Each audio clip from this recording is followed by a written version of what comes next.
Hi అండి, అందరికీ నమస్తే.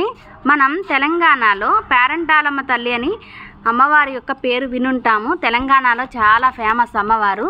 అయితే నాకు ఆంధ్రాలో ఉందని ఈ ఆలయం అసలు తెలియదండి. కానీ మన ఆంధ్రాలో విజయవాడ నడుబొడ్డున అంటే రామార్పాడు రింగ్ రోడ్డు దగ్గర మనకి పేరంటాలమ్మ తల్లి ఆలయం అయితే ఉంది.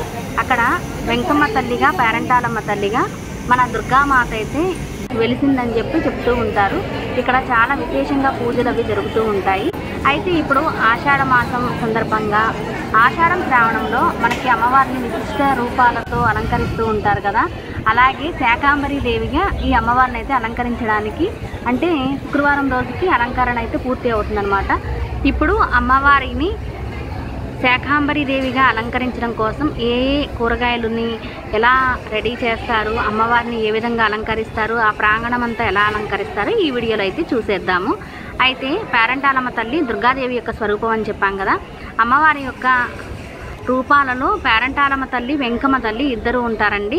ఇక్కడ మనకి పరమశివుడు దర్శనమిస్తూ ఉంటాడు, శివలింగం ఉంటుంది, అలాగే మనకి అమ్మవార్లు కూడా ఉంటారనమాట. ఈ ఆలయం అయితే చాలా బాగుంటుంది.